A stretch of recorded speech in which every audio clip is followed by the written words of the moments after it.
Welcome back to the channel, everybody. I am Brian Lee Durfee, author of The Forgetting Moon and The Blackest Heart. Both books published by Simon & Schuster's Saga Press. Today I am going to be reviewing The Dark Hours by Michael Connelly. This is his newest book, just came out this week. Got it and read it and loved it. Most of you, if you followed my channel, you know that Michael Connelly is one of my favorite authors. I've got every single Michael Connelly book right here behind me. I started collecting them in the 1990s in paperback, and then slowly started getting them all in hardcover also. I've got every single one of his books, everything he's written. I've got it. Let's talk about his newest one. Most of you probably know Michael Connelly from the Harry Bosch series. That's his most popular series. Some of you might know him from the Lincoln Lawyer series, or both, or all, or none, whatever. Let's talk about his newest book. This is a Renee Ballard and Harry Bosch novel. So Renee Ballard is a character that sort of weaves in and out of the last few books he's written, sort of a new characters he's introducing to the series. And she is a female police officer in Los Angeles. Harry Bosch is more of a retired police officer in Los Angeles. Often they team up to solve crimes. This one starts with, well, before we get into that, let's talk about the cover. We always review the covers, the cover illustrations and the graphic design, because I love that stuff.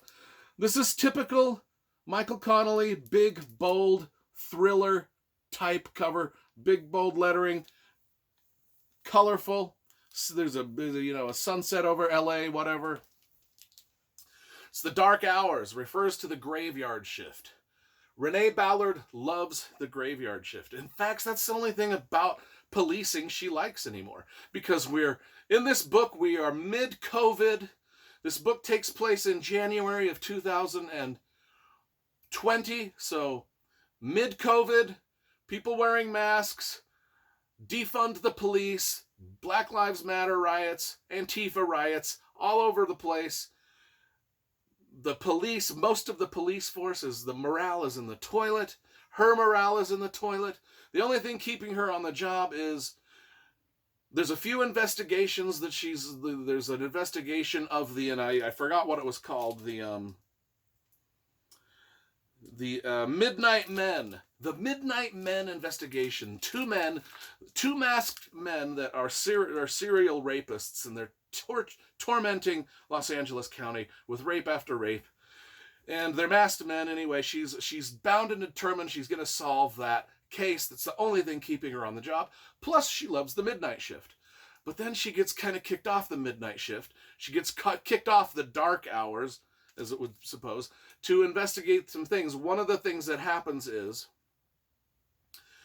we've got COVID.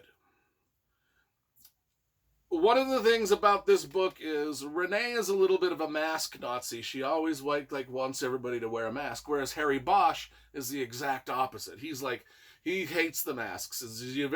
And one of the things about this book that I like is it shows the polarization of our country that's come with COVID, what's come with all these BLM Antifa riots, and how they've affected the police forces across the country. So she is embroiled in all of this stuff that's going on with defund the police, and how it's really hurting her department, and how she can't even really do her job to the best of her ability because of that. And one of the things that happens is this starts January 1st, 2020, New Year's Eve, and I didn't know this, and this is the first thing. Apparently in Los Angeles, on New Year's Eve, not only are there fireworks, but everyone takes their guns out into the streets and shoots them into the air for 10 minutes straight. I was like, that can't be real, can it? But it sounds like it's been a tradition ever since Los Angeles has existed. And so I Googled it, and by God, it's real. I mean, everybody in LA is probably like, yeah, of course, everybody knows that. I'm just in Utah going, what kind of wacky fuck show is that out there? Because everything that comes up must come down. And if you're shooting tens of thousands of bullets, and There's news articles about this, about how these bullets come down. They come raining down, and just damaging property. I mean, a falling bullet doesn't fall so hard that it will kill someone, but it'll certainly leave a mark and certainly go bing and make you go, what the fuck? Just, and, but it'll damage like your cars and shit. And so there's a lot of damage after this because of falling bullets. Well, anyway, she's working the graveyard shift. New Year's Eve, the people fire the guns, and then she's got to go to there's a homicide, and she goes and she thinks, well, maybe it's just, the people think it's just a bullet that's fallen and killed the dude, but she can tell that it's not. This is an actual murder. Someone took the opportunity of when everybody in Los Angeles pulls out their gun and fires it into the air for 10 minutes, somebody took the opportunity to go, I'm not firing my gun in the air for 10 minutes, I'm going to shoot the dude next to me, boo, in all the chaos, and get away with it, which she did. It was a gang hit. So now we got the gangs, we've got COVID, we got people wearing masks, people yelling at each other for not wearing masks, people in the police department having fist fights over people not wearing the mask. I mean, it's just chaos everywhere. Plus the midnight men that are walking around raping everybody at night. And then our main character, Renee, is just like, I don't want to be a cop anymore because everybody in LA hates the cops, including my fellow cops, including the administration that I work under. Everybody thinks we're a pile of shit, and I just can't do it anymore. And this is what this series, I like that he took this angle to explore a real world problem of this defund the police. If you follow my channel long enough, I work in law enforcement, and so I also understand what's going on here. And defunding the police only hurts communities. It just only does. And this is the point that Michael Connelly's trying to make with this. And not only does The Dark Hours talk about the graveyard shift and how she wishes she could be back on the graveyard shift, it also talks about just the inner conflicts and backstabbings that go on within police departments. And she's got a partner with the last name Moore, also a female officer, and they just don't get along. And they're just the backstabbing and betrayal between the two within the department is just maddening. And she's partly guilty for this, but her partner Moore is more guilty, is more of sort of the devious one of the two, but they're both guilty of just trying to get one up on the other, and this isn't helping. And then they're dealing with the dark web, which I think also is part of the Dark Hours title.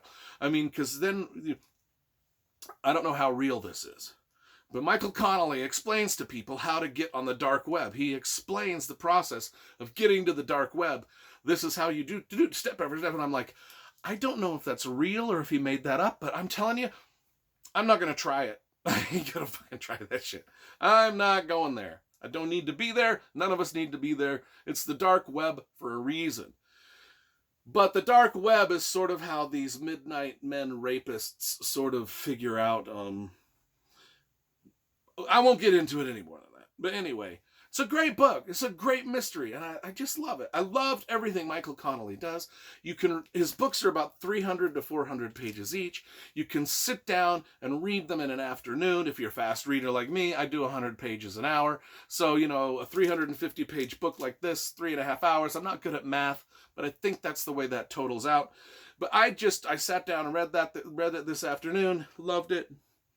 Just another stellar murder mystery. Harry Bosch, Renee Ballard book. Loved it. I loved everything about it. Just dug it. I liked that he took the angle of the defund the police and really sort of delved into that a lot. And not only that, but just the COVID and how that affects. I mean, it's affected my department, and I won't get into anything about that more than what I did, but I give this a good 9.5 out of 10. This is a cracking good read.